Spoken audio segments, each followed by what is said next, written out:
계속해서 관세 이야기가 시장을 좀 짓누르고 있는 상황이고요. 시장의 변동성을 키우고 있습니다. 주말 사이에 쌓여있는 또 국제 뉴스가 굉장히 많은데요. 알아보겠습니다. 워싱턴이 선재규 선임기자 나와 계십니다. 안녕하세요. 안녕하세요. 네, 하나하나 좀 살펴보겠습니다. 일단 미국과 우크라이나 협상이 사실 좀 기대감도 있었는데 노딜로 끝났습니다.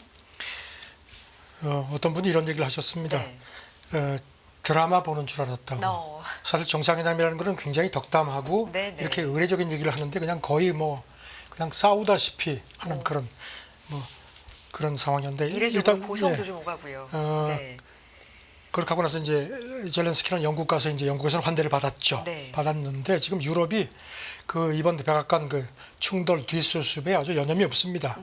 영국하고 프랑스가 주도적으로 이제 새로운 평안 같은 걸 이제 미국에 제시하기로 합의를 했고, 그리고 이제 전후 우크라이나 안보에도 유럽이 주도적으로 하겠다는 입장도 얘기를 하면서도, 하지만 미국이 군사 지원에 손을 떼면 안 된다 이렇게 강조를 하는데요.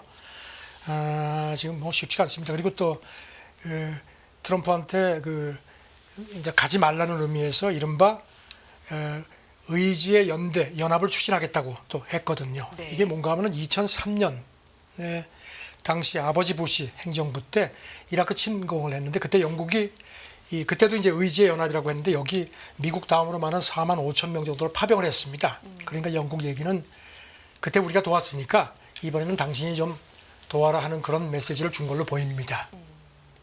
의지의 연합이라는 용어 자체가 좀 눈여겨볼 만하군요. 그렇죠. 과거에. 네, 과거에 역사를 봐서도 그렇고. 똑같은 표현을 썼습니다. 네, 스타머 영국 총리가 또 회동 후에 역사의 갈림길에 섰다 이런 얘기도 했고요. 지금 반응들이 어떤 겁니까? 좀 분주한 것 같은데요. 네, 지금 스타머 총리가 미국이 신뢰할 수 있는 동맹이었고 지금도 그렇다. 네. 그렇게 얘기를 했고요.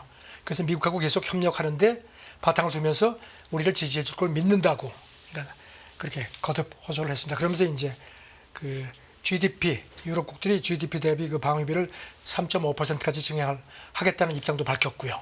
그래서 이제 어떻게든지 트럼프를 좀 이렇게 좀 누그러뜨리는 그런 입장을 취했습니다. 네. 이런 여러 가지 움직임에 대해서 트럼프 행정부 반응은 어떤지도 궁금합니다. 그런데 오늘 새벽까지 보면 여전히 냉랭합니다. 네. 오늘 새벽에 외신들이 전한 걸 보면 트럼프가 트루스 소셜에 글을 올렸는데요. 젤렌스키에 대해서 이 친구, this guy이라는 표현까지 썼습니다. 이 친구는 그곳의 평화를 원하지 않는다.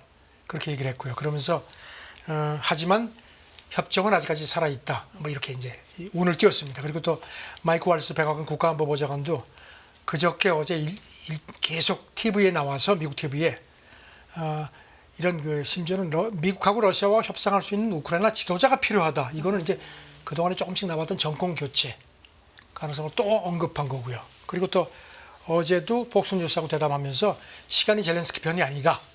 미국의 인내심이 무한하지 않고 우리가 갖고 있는 무기와 탄약도 무제한적이지 않다. 이렇게 얘기를 했는데, 악시오스가 오늘 새벽에 백악관이 오늘 중에 우크라이나에 계속 무기를 공급하지 않고 중단할 가능성에 대한 회담을 갖는다는 그런 보도까지 나왔습니다.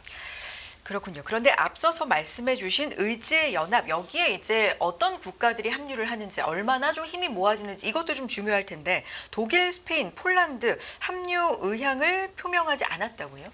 2003년 아버지 부시 때는 38개국까지 네. 참여를 했거든요. 그런데 지금 보면은 말씀하신 것처럼 유럽 내에서도 지금 상당히 좀 엇갈립니다. 그래서 독일, 스페인, 폴란드는 이제 지난 현지 시간 일요일 날 런던에서 유럽 주요국 긴급 정상회담이 있었거든요. 거기서 이렇게 이제 스타머가 의지의 연합 얘기를 했는데 거기 들어가겠다는 얘기를 안 한 모양입니다. 네. 그래서 이제 종전 후에 유럽 주도권 기싸움도 지금 치열하다는 지적이고요. 그리고 또 설사 유럽에 이렇게 낸 방안을 미국이 수용을 한다고 해도 이걸 또 푸틴이 받아들일지도 아직까지는 미지수란 지적도 나옵니다. 네. 우크라이나 부분 휴전 얘기도 나온 상황이고, 이 방안을 놓고도 여러 가지 지금 의견들이 좀 있는 거죠. 런던 회담 끝나고 나서 마크롱 기자들한테 한 달간 우크라이나 해상 에너지 인프라 같은데 부분 휴전하는 그런 방안을 프랑스하고 얘기를 했다. 이렇게 얘기를 했는데, 여기서 했는데 영국 정부 당국자는 그런 여러 가지 옵션이 나온 건 있지만 한 달 휴전하는 문제에 대해서 합의하지 않았다. 또 이렇게 또 좀 다른 얘기를 했습니다. 네. 지금 유럽 내부에서도 상당히 의견이 좀 엇갈리고 있다. 그렇습니다. 걸 지금 읽을 뭐 수가 있네요. 트럼프를 어떻게든 좀 달래려고 하면서도 지금 유럽 내에 그 의견 통일이 잘 안 되는 것 같습니다. 네. 지금 보면은 유럽 연합 그 외교안보 고위 대표가 X에 글을 올렸는데 자유세계에 새로운 지도자가 필요하다. 이 이제 트럼프에 대한 이제 공격입니다. 그리고 또 프랑스 전직 총리들도 미국이 이제는 자유세계 리더라고 말할 자격이 없다. 그렇게 했고요. 심지어는 그 빌팽 전 프랑스 총리, 이 사람 이제 사르코지 때 총리를 했는데 이 사람은 이런 표현까지 영국 가디언에 했습니다. 세계가 이제는 러시아, 중국, 미국이란 세계의 비자유주의적 초강대국을 갖게 됐다. 미국이 더는 유럽 동맹이 아니라고 했고요. 그래서 우리 스스로 운명을 개척해야 한다고까지 얘기를 했습니다. 네. 그렇지만 한편에서는 유럽 안보에 미국의 지원은 불가피하다, 뭐 현실론이라고 할까요? 이런 것도 뭐 만만치 않은 상황이죠. 그러니까 이제 네. 헝가리 총리 여기는 이제 친트럼프 쪽이고요. 그다음에 슬로바키아 총리도 지금 미국이 없이는 현실적으로 우리가 할 수 있는 게 없다 그런 얘기를 하고요. 그래서 이제 현지 시간으로 목요일 날 이제 6일이죠. 유럽연합 긴급 정상회담이 있는데 헝가리 총리 얘기가 거기서 성급하게 결론을 내면 안 된다. 미국하고 계속 접촉을 하자는 입장을 내세웠습니다. 이런 가운데 멜로니 이탈리아 총리 여기는 이제 트럼프하고 상당히 가까운 걸로 되어 있죠. 이 긴급 정상회담을 한 와중에 트럼프하고 직접 통화까지 한 모양입니다. 그러면서 서방 분열은 이거는 푸틴만 이롭게 한다, 안 된다 하면서 미국, 유럽, 그다음에 모든 서방 동맹이 다 모여서 긴급 정상회담을 갖자 뭐 이런 얘기도 했는데 유럽이 지금 의견 통일이 잘 안 됩니다. 네. 이런 일련의 상황들, 우크라이나, 특히 우크라이나를 보면서 내일의 우크라이나의 지금의 모습, 내일의 대만이 이런 모습이 될 수도 있다. 대만이 좀 긴장하고 있다고 하는데요. 대만 언론들이 그렇게 일제히 보도했습니다. 네. 지금 우크라이나 저게 지금 남의 일이 아니다. 잘못하면 우리가 다음번 우크라이나가 될 수 있다는 그런 불안감이 커진다는 겁니다. 그래서 이제 한 전문가 얘기는 트럼프하고 젤렌스키 충돌을 중국이 지켜보면서 야 이거 우리한테도 뭔가 좀 기회가 될 수도 있겠다. 그러니까 한번 트럼프의 내심을 한번 슬그머니 떠볼 수도 있겠다. 이를테면 대만 해협에 대한 군사적인 압박을 더 강화해서 한번 트럼프가 어떻게 반응하는지를 볼 수 있겠다. 지금 트럼프도 그런 얼마 전에 기자회견 때 그런 얘기 했죠. 기자들이 대만이 침공받으면 개입할 거냐 하니까 나 그런 문제 네네. 끼기 싫다. 뭐 이런 얘기를 했거든요. 그래서 트럼프 행정부의 마지노선을 시진핑이 시험하려고 할 거라는 그런 관측도 있고요. 다만 이제 하지만 우크라이나하고 대만은 상황이 다르다. 왜냐하면 백악관 내에 우크라이나에 대한 반감이 많은 반면에 대만에 대해서는 트럼프 주변 참모들이 모두 지지해야 한다는 입장이 같다는 겁니다. 다만 이제 이런 지적도 나옵니다. 만약에 중국이 대만을 침공할 경우에 미군은 개입할 거다. 네. 그런데 미군이 개입하는 게 무슨 대만을 보호하기보다는 대만에 있는 미국 사람들하고 그다음에 이제 특히 TSMC 공장. 네네. 지금 트럼프가 TSMC가 미국에 $1,000억 투자한다고 했는데 그래서 그걸 중국이 확보하기 전에 폭파하려는 그런 임무 때문에 미군이 오지 않겠느냐 뭐 이런 얘기도 대만 중화전략학회 연구원이 또 했습니다. 과연 트럼프 정부가 생각하고 있는 이 마지노선이 어딘지를 좀 속내를 볼 수 있는 계기가 될 거다라면서도 우크라이나와 대만은 여러 가지 면에서 특히 경제적인 면에서 좀 다르게 생각해 봐야 된다라는 의견이군요. 그래서 혹자는 우크라이나가 예전에 핵무기가 있었죠. 우크라이나가 만약에 핵무기를 지금도 갖고 있었으면 이렇게 되겠느냐 뭐 이런 얘기도 합니다. 알겠습니다. 이 얘기는 여기까지 보고요. 다음 얘기 넘어가 보도록 하겠습니다. 계속해서 우리가 비교적 긴 연휴를 보내고 온 다음에도 계속 관세 얘기로 시장은 네. 오르락 내리락 지금 하는 상황인데 트럼프 고율 관세 위협이란 이 동병상련의 유럽연합과 인도가 FTA 협상 연내 마무리 등 뭔가 전략적 파트너십 구축 합의 이런 것과 지금 연관이 돼 있다. 전반적인 내용 좀 필요할 것 같습니다. 폰데어 라이엔 유럽연합 집행위원장이 지난 주말에 네. 인도에 가서 모디 총리를 만났습니다. 네. 그러면서 이제 회담하고 하면서 우리가 모두 지금 지경학적 역풍에 직면하고 있다. 그래서 여기서 지금 이런 자영원이라든가 신기술 이런 것들을 어떻게 무기로 사용하는지를 우리가 보고 있다. 이게 이제 트럼프를 우회적으로 비판한 거죠. 그러면서 이제 폰데어 라이엔이 지금이 유럽하고 인도가 파트너십을 재구성할 수 있는 기회라고 생각한다. 그러니까 무역 기술, 그다음에 안보 국방 서로 연결하는 문제, 그다음에 글로벌 파트너십 세 분야에서 협력을 좀 더 전략적으로 강화하자 이렇게 제의를 했고요. 네. 그래서 특히 이제 FTA 같은 경우는 지금 오래전부터 하다가 지금 서로 의견이 잘 안 맞지 그렇죠. 않는 협상을 재개했는데 올해 안에 끝냅시다. 그렇게 서로 뭐 의기투합이 된 걸로 그렇게 나타났습니다. 지금 유럽연합 자체가 인도의 상품 교역 최대 상대죠. 지금 그렇죠. 비율이 어느 정도 되는 겁니까? 지난 10년 새에 한 많이 이제 해서 한 400억 달러 정도 규모고요. 특히 인도 교역에서 유럽연합이 차지하는 비중이 한 12% 이상입니다. 네.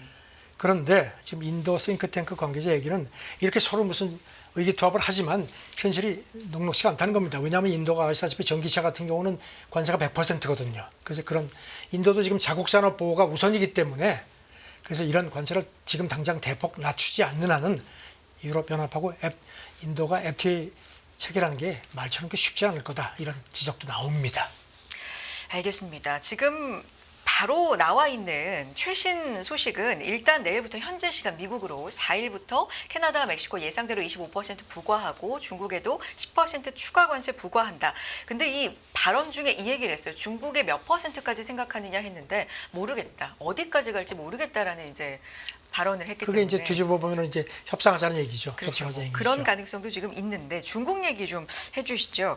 이 중국 경제에는 오히려 이런 트럼프 관세 폭탄이 스위트스팟의 역할을 하고 있다. 좀 반대되는 해석이 나오고 있는 것 같은데 어떤 얘기입니까? 월가 그 대형 투자 자문사죠 에버코 네. ISI의 그 간부가 그렇게 분석을 했습니다. 트럼프가 이제 갈수록 전통 동맹들한테 적대적인 태도를 보이는 게 중국의 어부지가 될 것 같다. 그래서 사실 중국은 트럼프 2기 들어오면서 상당히 걱정을 했을 거다. 왜냐하면 유럽하고 아시아 동맹들을 규합해서 우리를 더 옥죄지 않겠느냐 했는데 지금 상황은 그렇지가 않거든요. 일단은. 그러니까 그래서 이런 트럼프의 그 막 그냥 동맹을 막 이렇게 치는 게 중국 경제에는 어떤 의미에서 스위트 스팟 기회를 주는 게 아니냐. 이게 이제 최적의 아시다시피 상태. 최적의 네. 상태를 주는 거거든요. 네. 그래서 그렇게 지금 해서 오히려 이런 상황이 초래되고 있다는 겁니다. 미국이 그러니까 중국도 계속해서 얘기를 하고 있지만 최대로 충돌하고 있는 건 뭐 캐나다라든지 멕시코라든지 이 지금까지는 이렇게 보인다라는 것도 하나의 포인트가 되겠네요. 그렇죠. 이제 유럽연합이 이제 그 다음 타켓인데 사실 그래서 이제 조금 전에 말씀드린 인도하고 유럽연합이 이렇게 합치는 것도 우리가 동병상련해서 새로운 시장을 갖자는 그런 의미거든요. 네. 그래서 이제 여기 대해서 전문가 얘기는 유럽연합이 중국하고 지금 역시 동병상련적인 입장이기 때문에 만약에 이런 식으로 지금 조금씩 특히 독일 같은 경우도 이제 접근을 하고 있는데 그래서 트럼프가 만약에 이렇게 밀어붙이면은 이건 좋지 않다. 그러니까 트럼프가 이런 거를 과소평가하면 안 된다. 이렇게 또 충고도 했습니다. 앞에 이제 동병상련이라는 표현이 계속해서 나오는데 동병상련의 국가들끼리 뭉칠 수 있다라는 그렇죠. 의견들이 네. 일각에서는 뭐 계속 좀 나오고 있는 상황이네요. 그런 가운데 이번 주에 저희가 중국 관련된 얘기들을 이번 주 내내 좀 뒷부분에도 저희 준비하고 있는데 중국의 양회가 이번 주 있죠. 오늘부터 정협 시작하고 네. 내일부터 이제 전인대가 시작되죠. 3월에 이제 하고 전 세계가 주목하죠. 올해 같은 경우는 특히 경제 쪽에 더 비중이 실릴 것 같다는 관측이고요. 3대 키워드가 이제 민영 경제 안정. 이건 이제 시진핑이 얼마 전에도 그 대기업 중국 대기업 총수를 모아놓고 화끈하게 밀어주겠다고 했죠. 그렇죠. 그다음에 두 번째가 이제 소비 촉진. 그다음에 인공지능 강화 이런 건데 여기 대해서 정협 그 대변인이 어제 회견을 했는데요. 소비 그 촉진의 필요성을 우리가 똑똑히 느끼고 있다. 아주 그러니까 상당히 거기에 대한 그 경각심이 있다는 걸 아주 인정을 했습니다. 네. 그래서 이번에는 뭔가 소비를 촉진할 수 있는 방안이 조금 더 강력하게 나오지 않을까. 그리고 그렇죠, 그런 AI 쪽, 첨단 기술 쪽으로는 얼마나 더 드라이브를 걸까. 이것이 좀 관전 포인트가 되겠네요. 그리고 이제 뭐 늘 나오는 게 이제 올해 성장 목표. 그렇죠. 대개 이제 작년처럼 한 5% 안팎인데 이제 쉽지 않을 거라는 얘기고요. 그다음에 이제 과연 얼마나 부양에 돈을 넣을 거냐. 지금 뭐 최대 우리 돈으로 한 900조 원 정도의 특별 국채 발행을 통해서 화끈하게 붓지 않겠느냐는 거고요. 그리고 이제 오늘부터 이제 20% 이제 관세가 시작이 되죠. 거기에 대해서 가만히 있지 않고 뭔가 대응책이 나올 거라는 얘기. 그래서 이제 지금 어제 보니까 미국 농산물 쪽 같은데 이제 마감세를 부과하지 않겠다는 관측도 나오고요. 네. 10%에다가 이미 부과된 10%에다가 추가 10%니까요. 그리고 이게 어디까지 갈지 모른다고 분명히 밝힌 상황이니까 여기에 대한 대응책 뭐 이런 것도 좀 얘기가 나오지 않을까 주목하게 되고요. 항상 5% 안팎 좀 어려울 거라고 해도 결국에 막판에는 네, 그리고 이제 비슷하게 지금 아시다시피 이제 올해가 5개년 계획이 14차 계획이 끝나죠. 네. 그래서 이제 그거 끝나고 이제 15차 5개년 계획이 이제 30년까지인데 그거에 대한 이제 어떤 앞으로의 어떤 윤곽 같은 것도 좀 내놓지 않겠느냐는 지적도 있고요. 그리고 이제 아시다시피 지난해 말이죠. 중앙경제공작회의에서 이제 이른바 적절히 완화적인 통화정책 얘기가 나왔는데 그렇게 되면 이제 과연 금리 문제, 그다음에 지준율 인하 문제가 되는데 당장은 아닐 것 같지만 한 2분기 중 지급준비율 인하가 먼저 이루어지지 않겠느냐 그런 관측도 나옵니다. 뭐 돈을 좀 더 푸는 그런 방안에 이제 대해서도 얼마나 풀지에 대한 네. 그런 것들이 이번 양회에서 뭔가 시사점이 나올 거라는 얘기입니다. 종합해 보면 일단 소비 쪽으로 얼마나 부양을 할 것인가, 네. 돈을 어느 정도 세기로 좀 풀 것인가, 뭐 지준율 이런 부분도 얘기가 나올 소비 것 촉진 같고요. 네. 이제 관심을 주겠다는 건 이제 뭐 아까 정혁 대변인도 얘기를 했는데 과연 그게 실질적으로 어느 정도 규모가 될지에 대한 시장이 관심을 갖게 될 것 같습니다. 규모 또 한편으론 AI 그리고 뭐 미국에 대한 관세 네. 대응 이런 쪽으로 한번 주목해 보도록 하겠습니다. 중국에 대한 이야기는 이번 주 내내 저희 방송 통해서도 특집으로 또 분석 전해드리도록 하겠습니다. 다음 얘기 넘어가 봅니다. 미국 경제에 대해서도 적신호가 지금 곳곳에서 지금 나오고 있고요. 사실 이게 일시적인 현상인 건가? 왜냐하면 여러 가지 자연재해 같은 것들도 있었고요. 연초에 그렇죠.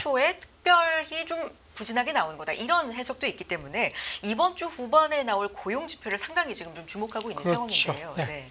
제가 일단 그 월가 그 투자기관 스티펠이 특히 그 뉴욕 증시 약세 가능성을 지적을 했습니다. 네. S&P 지수가 이제 하방 쪽에 리스크가 많이 치우쳐 있다고 했고요. 그래서 올해 특히 많은 경제 역풍이 예상된다 얘기했습니다. 그리고 이제 제조업도 그렇지만 서비스 업황도 좋지 않다는 점을 지적을 했고요. 제조업 같은 경우는 사실 1분기 그 전망치가 나쁘진 않는데 아시다시피 재고가 지금 많이 소진됐기 때문에 재고 확충 그래서 이 조금 올라온 것이 어떤 이런 일시적일 수 있다는 그런 지적들도 많습니다. 네. 사실 미국 경제를 탄탄하게 잡아온 건 제조업도 제조업이지만 서비스업이 굉장히 그럼요. 주됐었는데 네. 이 부분이 좀 흔들리기 시작했다라는 것도 상당히 미국에서는 지금 좀 경고입니다. 네. 또 그래서 어떤 지금 부분이 월스트리트저널이 그 지난 토요일 날 보도한 걸 보면요. 트럼프 취임하고 나서 뭐 정신없이 지금 정책 공세를 펼치는데 그게 미국 경제 회복력의 시험대가 되고 있다. 이렇게 지적을 했습니다. 그래서 저는 미국 경제 흐름 자체가 전체에서 균열이 생기고 있다고 얘기하기는 조금 이르지만 지금 양호한 지표도 있지만 이게 좀 어두워질 거를 전망하는 그런 지표들도 만만치가 않다는 그렇죠. 겁니다. 네. 그러면서 이제 이런 것들을 신경을 써야 된다는 얘기고요.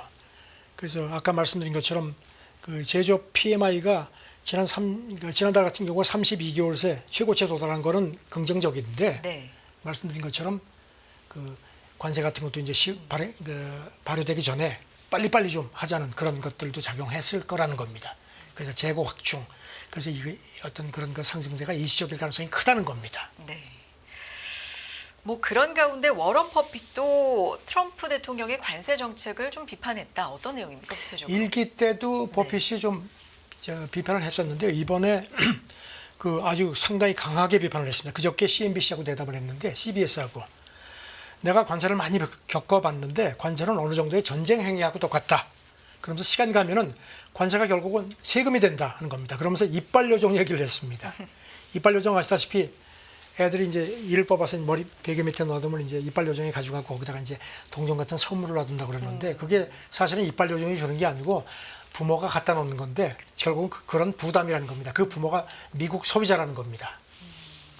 그래서 이렇게 버핏이 트럼프 2기 들어가지고 관세를 공개적으로 비판한 건 처음이라는 점을 지적을 했고요. 네. 그리고 또 KPMG 수석 이코노미스트는 미국 경제 소음 얘기를 했습니다. 소음이 너무 많다는 겁니다.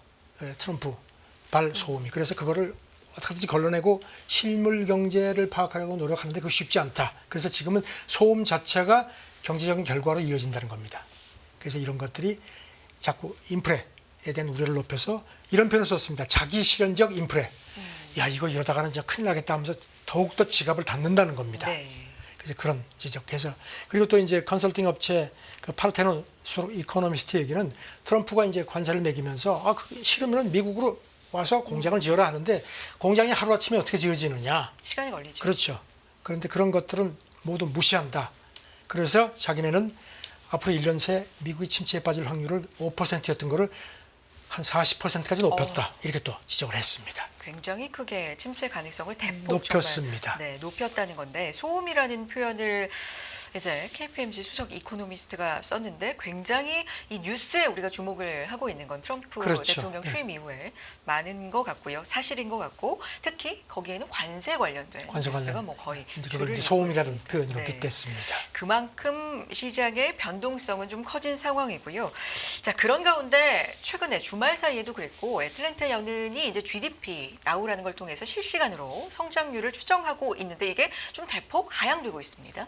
그러니까 특히 개인 소비 지출 이거는 이제 연준이 굉장히 그 금리 정책에 중요하게 여기는 지표죠. 그다음에 수출 기여도가 많이 빠진 점이 이제 원인이라고 했는데 문제는 이게 이제 물론 이게 GDP 나우가 연준의 공식 지표는 아닙니다. 네네. 그런데 이제 이게 그 원래는 1분기 성장을 2.9%로 전망을 해요. 그러니까 이건 이제 연율 환산하는 거죠. 그런데 지난 금요일인가 이거를 마이너스 1.5%로 대폭 낮췄거든요. 그런데 그저 어제는요 이거를 더 낮췄습니다. 마이너스 2.8%. 이거 아주 이례적입니다. 네. 그래서 지금 오늘 조금 전에 로이터가 트럼프 세션이라는 표현까지 썼습니다. 트럼프 리세션. 네. 이 사실 처음이거든요. 그리고 이제 여기 대해서 이제 실물 경제학자 필 셔틀이라는 사람이 오늘 새벽 로이터에 트럼프 관세가 경제에 충격을 줄 걸로 자기가 예상을 했는데 이렇게 빨리 가시화될 줄은 몰랐다. 이렇게 얘기를 합니다. 그러면서 이렇게 충격이 실제로 진짜 이렇게 뒷받침이 되면은 연준이 어쩌면 2분기에 금리를 내릴지도 모르겠다. 이런 얘기까지 했습니다. 생각보다 좀 충격이 빠르게 오고 있는 것 같다. 굉장히 네. 빠르다는 표현을 썼습니다. 알겠습니다. 자, 다음 내용으로 넘어가 봅니다. 콥16입니다. 유엔 생물 다양성 협약 당사국 총회인데 로마에서 열린 거죠. 원래는 작년 말에 네. 콜롬비아 칼리에서 열렸습니다. 그래가지고선 뭐 그때 여러 가지 얘기를 했는데 뭐 짐작하시다시피 이게 뭐 돈 내놓는 문제가 쉽지가 않습니다. 그래가지고 이제 그때 뭐 여러 가지 얘기를 했는데 정리가 안 되니까 지난주에 로마에서 다시 했습니다. 그러니까 이제 그게 끝났는데 140개국 정도가 참석해서 이제 포인트는 이제 지난번 회동에서 연간 한 2천억 달러, 우리 돈으로 한 276조 원 정도의 생물 다양성 보호 재원을 마련하기로 합의를 했는데 핵심은 그럼 돈을 어떻게 하지? 그게 안 됐거든요. 이제 이번에 논의를 했는데 역시나 별 결론은 없었습니다. 다만 이제 선진국들이 빈곤 국가의 그 생물 다양성 보호를 위해서 연간 한 200억 달러 정도를 출연하는 부분에 대해서 합시다 하는 얘기를 조금 더 한 것뿐입니다. 다만 이제 네. 아시다시피 트럼프 행정부에서는 아예 이번 회담에 사람도 안 왔습니다. 다만 이제 블룸버그는 그래도 그나마 한 가지 좀 한 줄기 빛이 있었다면 월가 쪽에서 생물 다양성 투자에 좀 관심을 보이기 시작했다. 그리고 이제 이 빈국 채권 그 상환하는 거하고 이런 환경 보호하고 연계시키는 문제에 대한 어떤 그런 것들이 있는데 지금 뭐 쉽지가 않습니다. 이런 환경과 관련된 어떤 회의나 총회에서 항상 결론은 이 자금 출연에 대한 문제 그리고 합의가 되더라도 이게 실현이 사실 잘 안 굉장히 되죠. 어려우니까요. 더군다나 미국은 이제 아예 그냥 뭐 빠진 상태이기 때문에요. 더욱더 이제 어렵죠. 네. 큰일입니다. 콥16에 대한 이야기였습니다. 자, 다음 얘기 넘어가 보겠습니다. 로이터 이야기인데 FBI 트럼프 광팬인 뭐 이종격 투기를 요원 훈련에 도입하는 방안을 검토 중이다. 이거 어떤 얘기예요? FBI 국장은 이제 트럼프 아주 그 부정선거 주장에 아주 전적으로 동조했던 그런 인물이 네. 됐고요. 그다음에 이제 부국장이 그 트럼프 그 비밀 경호 이제 요원인데 이 사람은 이종 격투기를 아주 좋아하는 사람인 모양입니다. 로이터 보도를 보니까 이 사람이 국장한테 그 FBI 요원들이 이제 뭐 범죄자들하고 이제 맞닥뜨리고 하니까 이제 훈련을 하는데 이종 격투기를 도입을 하자. 그러니까 이제 이 국장이 그럽시다 했던 모양입니다. 근데 지금 여기 대해서 이제 FBI 내부에서 웃기는 얘기하지 마라. 그게 말이 그렇지 무슨 별난 짓이라고 불만도 많은 모양입니다. 근데 그 이종 격투기가 트럼프 대통령이 평소에 굉장히 좋아한다. 그 광팬이다. 기억하시겠지만 이런 작년 얘기죠. 11월에 그 대선 끝나고 나서 며칠 안 돼서 뉴욕에서 경기장 가가지고 옆에서 봤지 않습니까? 근데 여기 대해서 이제 뭐 백악관도 그렇고 뭐 전부 모르겠다고 하는데 저는 FBI 요원들이 이제 이동 격투기 훈련까지 하게 되는 상황이 될지 모르겠습니다. 네. 알겠습니다. 여기까지 듣도록 하겠습니다. 확실히 주말 사이에 좀 뉴스가 많았습니다. 네, 그걸 좀 요약해서 또 가장 최신 상황으로 전해주셨고요. 여기까지 함께 하도록 하겠습니다. 워싱턴이 선재규 선기자였습니다. 고맙습니다. 네, 감사합니다.